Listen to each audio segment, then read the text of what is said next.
Okay, and I'm live. Take 3.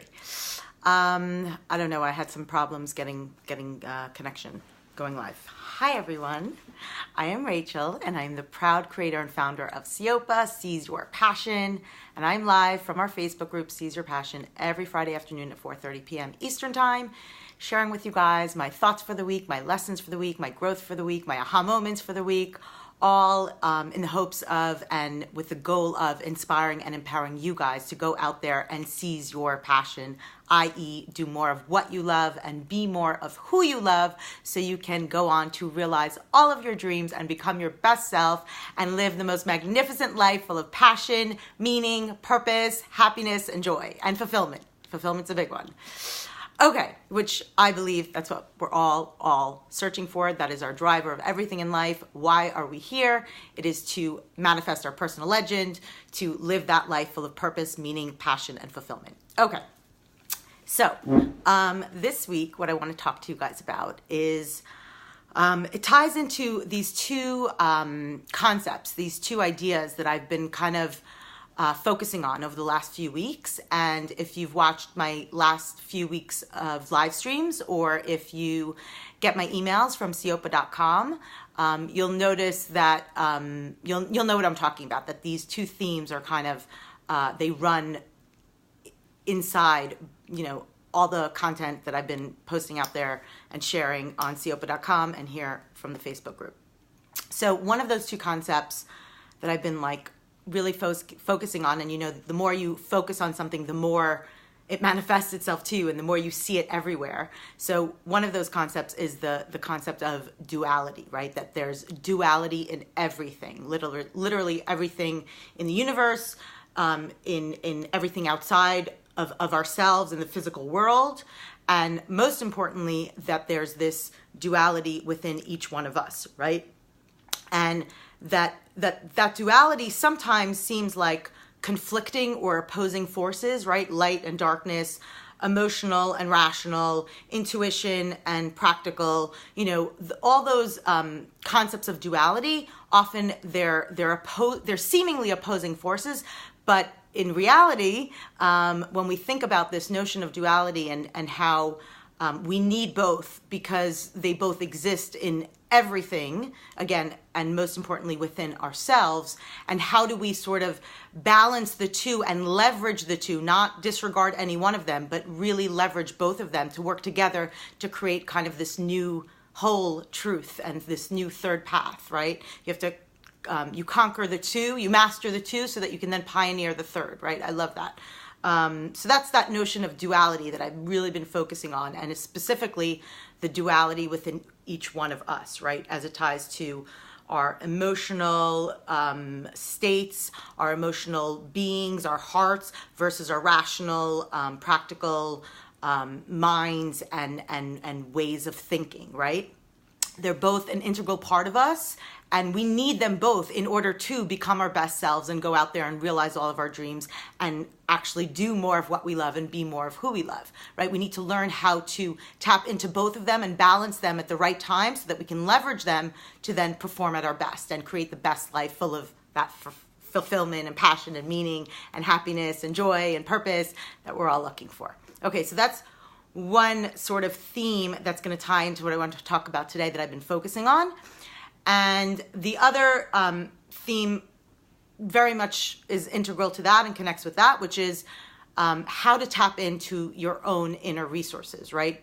Someone once said to me in a very specific context, he said, you are your greatest asset, and I thought about that. And though he meant it very specifically about me personally in that context, and I understand what he was referring to, that is true for all of us in any context. We truly are our greatest own resource, but it's learning how to tap into and understand our own inner resources and how to leverage them and navigate them in a way so that we get the results we want, so that we do go out there and realize all of our dreams and become our best self, right? And attain all achieve all the goals that we're striving for. Okay, so how does that relate to passion? Well, let me tell you, since you asked. So, I was listening to this podcast with Dan Sullivan, who I've mentioned many times before. He's founded Strategic Coach, amazing thinker, a lot of great concepts and principles that he uses in his coaching of very successful entrepreneurs in the personal development, professional development space. And he does a podcast with Joe Polish, who has the Genius Network, also another great thinker. And Dan was talking about on this specific podcast, the concept, he was talking about the concept of gratitude, right? How gratitude, having gratitude, is the foundation and the basis for abundance and for all the goals that you want to achieve and becoming your best self and achieving all those goals and that success that you're looking for, right? If you start with gratitude, it then leads to, understanding and clarity and all these things that give you energy and give you more creativity and give you more imagination and give you more confidence and give you more capability that then fuel and just one builds upon the next to get to that place of abundance and success, right? Versus he was just comparing to differ, if you operate from a place of the opposite of gratitude, which is envy and guilt and blame, that's depleting. That depletes you of your energy. It doesn't lead to more creativity. It's the exact opposite to where, the pyramid kind of goes down instead of going up. Okay, so when he was talking about this concept about, I think I had too much coffee today. When he was talking about this concept of gratitude, he used this analogy to another word, which is synonymous with gratitude, but it also has two other meanings, and he used those two other meanings of that word to explain the concept further. And so I'm going to kind of go through that quickly, and then because I want to apply that same concept and that same word to this notion of passion and how to tap into your passion, how to leverage your passion, how to really get a grip on your passion so that you can leverage it to go out there and seize your passion, right? So that you can leverage it to do more of what you love and to be more of who you love and realize all your dreams and become your best self, right? Because it's easy to say, go out there and seize your passion, or it's easy to say, just go do more of what you love. But it's really dissecting that and what it means. And a great technique to do that is by using this concept of the three meanings of the word. That is, one of the meanings is synonymous with gratitude. And again, this is from Dan Sullivan, this piece of it, when he talked about why gratitude is the foundation of all abundance, okay? So another word that is synonymous with gratitude is appreciation, right? When you are grateful for something, you also appreciate it, right? And then he went on to say that there are two other meanings to that word appreciation, which tie into why gratitude is the basis of getting to that place of success and abundance, which I'm going to now apply those other two meanings to passion and how that is the foundation of getting to that place of realizing all your dreams and becoming your best self, right? So when you appreciate something, you're grateful for it, right? When you appreciate something, you also love it, right? Or it's actually the reverse. If you think about what do you love, right? They have to go hand in hand. You can't love something and not appreciate it, right?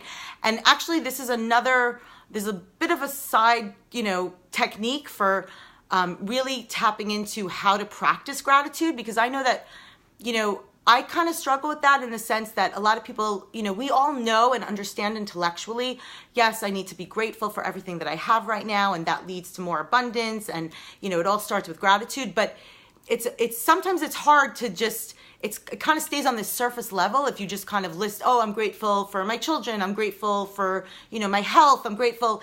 It doesn't go deep enough to really understand and to truly feel that gratitude. It's not enough to just say it and understand it intellectually. You really have to feel it in order for it to do its magic, right? So this is another way to kind of go deeper on that gratitude and really feel it. Think about, what do you love in your life? What are the things you love? What are the activities you love? What are you passionate about? What passion is another word for love, right? Do more of what you love, be more of who you love. I always say that because that is what passion is about, right? And you can apply it to any context. So what activities do you love to do? What are the things in your life, the people in your life, the amenities in your life? You can apply it to anything and everything that you truly love.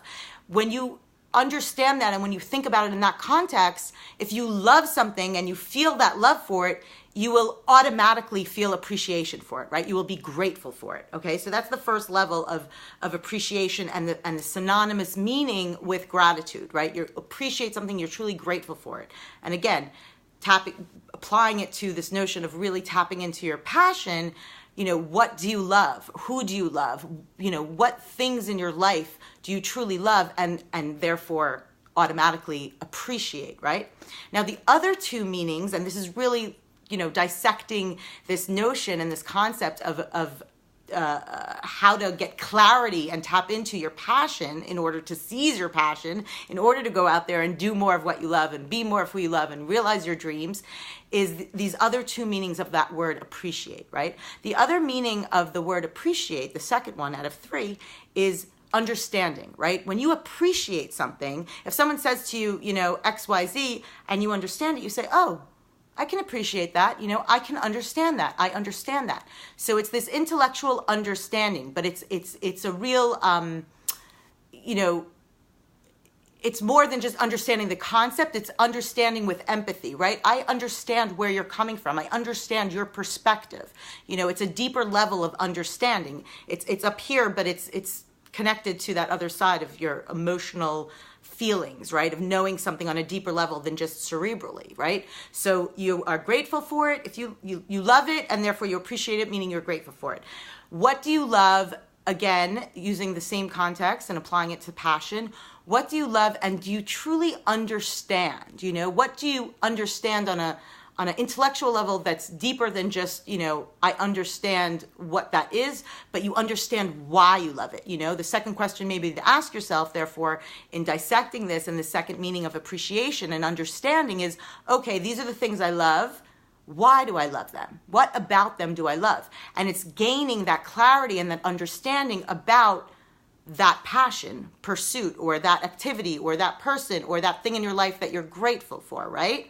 So it's being grateful, appreciation, it's understanding appreciation, and then the third meaning of appreciation, and again, I'm taking this from Dan Sullivan, as he himself says, no one invented the sun, right? We just inherited it, and we all kind of put our own perspectives and our own unique interpretations of universal truths that have been known to man from the beginning of time, and we add a little bit of this and a little bit of that and our own secret sauce, and it becomes a whole new third, right? It's, again, that duality that becomes a third when you put them together and integrate them and cooperate and all that. Okay, so that third meaning of appreciation, again, I had way too much coffee today, sorry, apparently. That third meaning of appreciation is appreciate, meaning going up in value, right? In an economic sense, right? We talk about stocks appreciating, or the value of something appreciating, meaning it goes up in value. Now, I love this one because when you are grateful for something and when you truly understand it, again, one automatically leads to the other. Just like if you think about what do I love, and when you can pinpoint those things that you love, you automatically have gratitude for them, right? You appreciate them in that sense. In the same way, when you understand and appreciate, meaning grateful for whatever it is you love, and you understand why you love them, it automatically goes up in value. So all three meanings of that word appreciate sort of are tied in, and one leads to the next. And that's how you create that value, and that's how you make that third whole based on those first two. Think about it. Again, let's apply it to, tapping into and getting a grip on your passion in order to go out there and truly do more of what you love and be more of who you love. Ask yourself, and there's a lot of data out there that says if you write things down, it'll seep into your memory a lot better. Or you can just, say it out loud, articulating it. There's something about, though, expressing it either verbally, whether it's in the written word or the oral word, that taps into our memory somehow differently from if we just think about it in our head without actually putting words to it. So ask yourself and truly answer, whether on paper or out loud to yourself, what are the things that I love? Why do I love them? And by doing so, you'll automatically have gratitude for them, appreciation in that sense. You'll understand them deeper. And therefore, by doing so, you will be appreciating their value. That the value of those things will go up.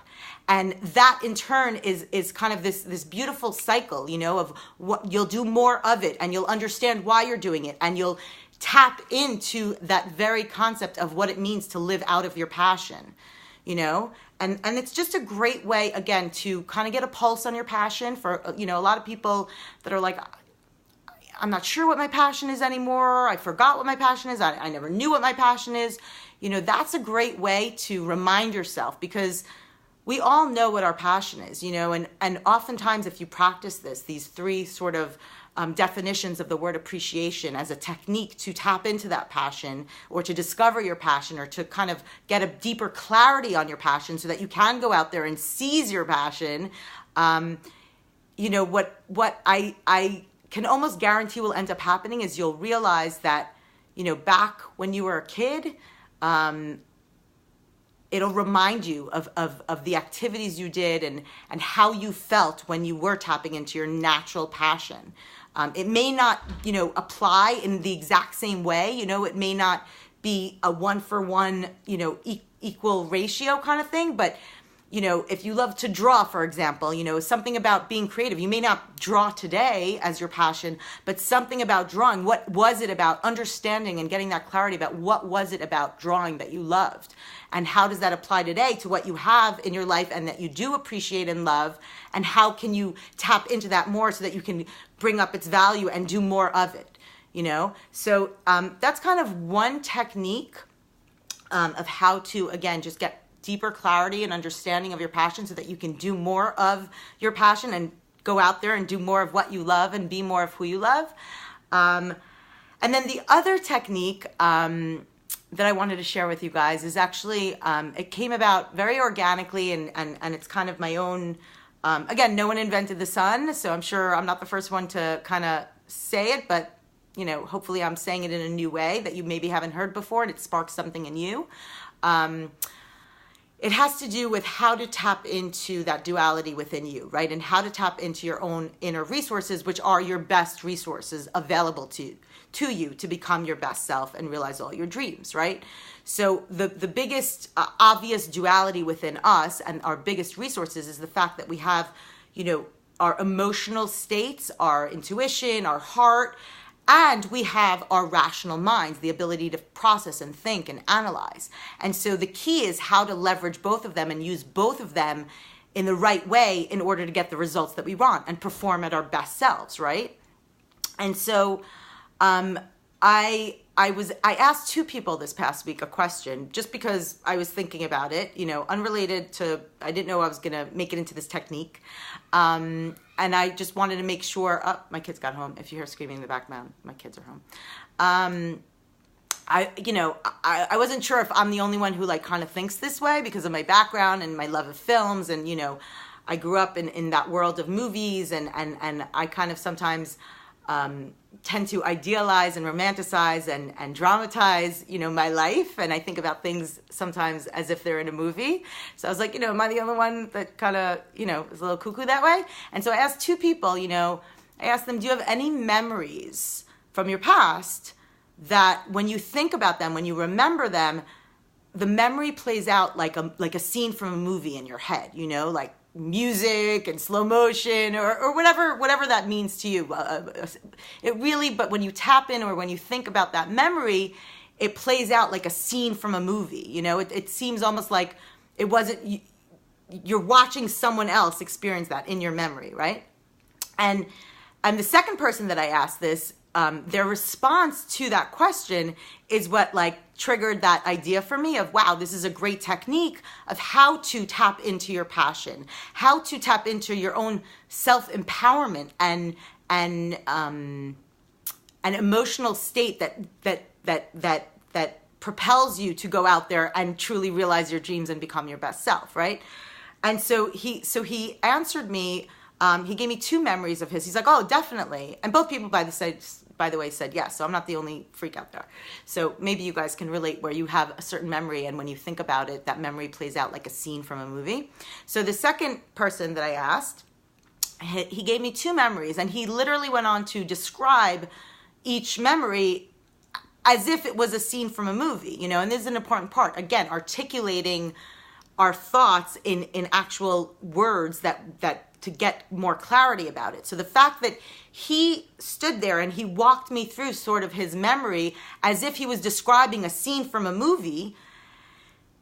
After he did that for both memories and both scenes from the movie, he turned to me and he's like, wow, that's really cool. I feel now what I felt then. You know, both his memories gave him a feeling of, you know, being the hero in the movie, and, you know, he conquered his dreams and he achieved his goals, and he felt great about himself. He had that empowerment and that confidence and that self-worth and that pride in what he had accomplished, you know, all those feelings of passion that are related to passion.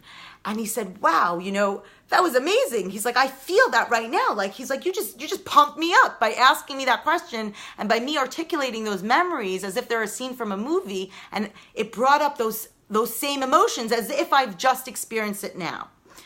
And so the technique that kind of triggered for me is, you know, in acting, there's a technique called sense memory, where if you are, you know, you're in a scene and you have to act like you're cold, for example, you go back into your memory to a time when you actually were cold. And by thinking about that memory, you start to feel the senses. Your senses have memory of what it felt like to be cold, and you start feeling it in the present. So that's how you act better that you're cold right now, right? You tap into your sense memory. So it's basically the same thing, but it's like emotional memory, right? By going back into your memory of a emotional state where you felt impassioned, where you felt empowered, where you felt alive, where you felt all the amazing feelings that we feel when we are seizing our passion.